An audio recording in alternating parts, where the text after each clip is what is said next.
बेनि गेजेरजों नोंथाङा मा बुंनो सानो? वारिसारा बर' हारियाव गोबां बिहोमा दङ। बिथाङा सासे लिरगिरि, सासे दैदेनगिरि, बर'नि सासे सानसुमै। दा बे हिसाबै बिथांखौ जों दिनै जोङो बरायदों आरो बिथांनि गोलाव जिउनि थाखाय इसोरनि खाथियाव आर'ज गाबदों। बिथांमोननि गोबां गावखौनो बावसोमनानै हाबा मावनायनि थाखायनो दिनै बर' हारिया बेफोरबायदि थासारियाव फैनो हादों। दा बिथांमोनखौ जों अराय सिबिनांगोन। गोबाव सम बिथाङा देहाया मोजां नङामोन, नाथाय दा मोजां जाबाय।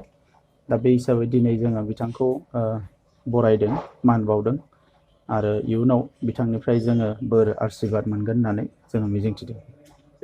दिनैनि तारिखआव इउपिपिएलआव गोबां जुदान जागासिनो दं। बेसेबांसो आखन नोंथांमोना मोनगोन होननानै आसा खालामो दासिमहालागै? इउपिपिएलआ जि मोनसे सोलायनायनि खोथा लानानै राजखान्थि खालामदों, दा बेखौ बयबो बर'जों लोगोसे बयबो हारियानो बजबदों आरो बेखौ नोजोर बोनानै जोङो बेखौनो नुयो कि बयनिख्रुइ बांसिन जि सिट बेखौ इउपिपिएलआनो देरहागोन आरो इउपिपिएलनिनो सरकार फैगोन, बे सियर। दा नंखायनो सिटखौ बेसेबां मोनगोन होनना बुङोब्ला दिनै इलेक्सनानो जायाखै, बे हिसाबै आङो बुंनो सानाखै। मानोना इलेक्सन जाखांनायनि उनावसो बे क्लियार जागोन। नाथाय रायजो राजानि अननाय बा रायजो राजानि फोथायनाय बेयो जेरैबायदि बांनो हमदों, निस्सय बेयो रोखासै कि इउपिपिएलनि गभर्नमेन्टआनो फैगोन। दासिमहालागै गोबां बर'नि दैदेनगिरिजों लोगोसे गुबुन गुबुन हारि माहारिनि दैदेनगिरि बिथांमोना इउपिपिएल जुदान खालामबाय दं। जाय बिथांमोना जुदान खालामा बिथांमोनखौ माबा मोनसे बुंनो सानो नामा नोंथाङा बे समाव? जों बयबो खौसे जानानै खामानि मावनांगोन, हारिनि थाखाय, ओनसोलनि थाखाय, समाजनि थाखाय। अब्लासो जोङो जौगागोन।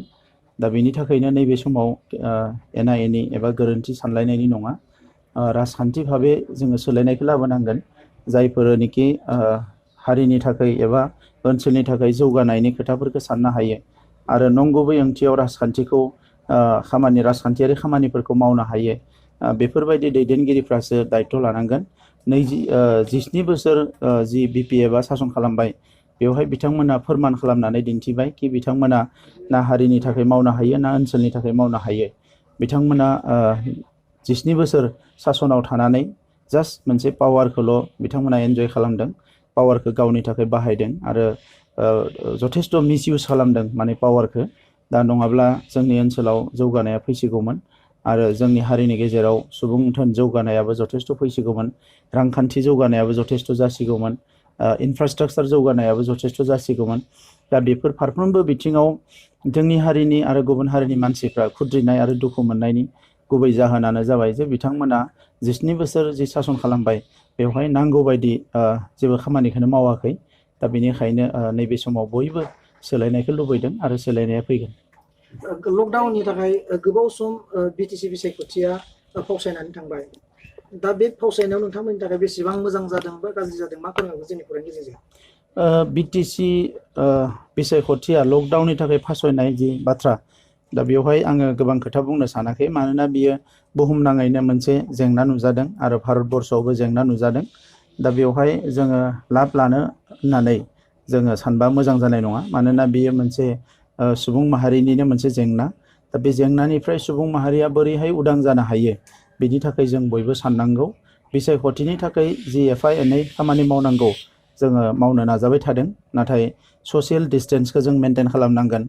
बेजों लोगोसे बाकिखिनि खामानि जाय जोंनिखि कर'ना भाइरासखौ जोङो होबथानो हायो एबा सन्देरनायनिफ्राय जों रैखा मोननो हायो, बेखिनि खोथाखौ गोसोआव लाखिनानै जों खामानिफोरखौ मावनांगोन। दा नंखायनो नैबे समाव जोङो खोब माने जेरैबायदि खालामनांगौ बेबायदि मेल मिटिंफोरखौ खालामाखै। नाथाय रायजो राजाफ्रा जोंजों जगाजगाव दङ, जोंबो रायजो राजाजों जगाजगाव दङ। दा बे हिसाबै नैबे लकडाउननि समावबो गोबां लाख लाख सुबुङा जोंनि पार्टियाव, जोंनि दोलोआव जइन खालामदों आरो दासिम नायनो थाङोबा प्राय 3 लाखनिख्रुइ बांसिन सुबुङा जोंनि दोलोआव जइन खालामबाय। दा बे हिसाबै दिनै इउपिपिएलआ मोनसे गोहोगोरा मोनसे राजखान्थि हान्जा महरै दिनै बिटिसिआव नुनो मोन्दों। दा बेनिखायनो बिटिसिआव जे सरकार दागोन बे रोखा। आथिखालाव ससियेल मिडियायाव गोबां राजखान्थिखौ लानानै गाज्रि दान्थे बिदान्थे जों सावरायबाय थानाय नुनो मोन्दों। सोदोमस्रि गैयै, दा बेवहाय नोंथाङा मा फोरमायगोन? आङो बेखौनो बुंनो सानो कि दान्थे बिदान्थेया जानांगौ, डेम'क्रेसियाव आर्गुमेन्टआ जायो। दा आर्गुमेन्ट गैयाबाथ' मोजां ससाइटिबो जाया। मोजां ससाइटि दानो थाखाय आर्गुमेन्टआ थानांगौ, जुक्तिया थानांगौ। दान्थे बिदान्थेयाबो जानांगौ मोजां मोनसे थासारियाव, नाथाय बेवहाय जायफोर ससियेल मिडियायाव गाज्रि रावफोर बाहायनानै दान्थे बिदान्थे खालामो बेयो मोजां खोथा नङा। आङो बेखौ खावलायो कि बेबायदि जानो नाङा, मानोना बेवहाय समाजाव मोनसे गाज्रि माने गोहोम गोग्लैयो जोंनि लाइमोनफोरनि सायाव, जोंनि इयुन जोलैनि सायाव। ओंखायनो हानायमानि गावनि मोजां मोजां खोथाफोरखौ लानानै दान्थे बिदान्थे जानाया मोजां, माबाफोर आसुनि दङबा जुक्ति दङबा बेखौ लानानै खालामनाया मोजां। नाथाय ससियेल मिडियायाव सोरखौबा सोरनिबा खोथा बाथ्रा बुंनो थांनानै जुदि गाज्रि सोदोबफोरखौ बाहायोबा बेयो मोजां खोथा नङा। आङो बयखौबो खावलायो बेबायदि साननायनिफ्राय जों गोजानाव थानांगो, बेबायदि मावनायनिफ्राय गोजानाव थानांगो। Thank you.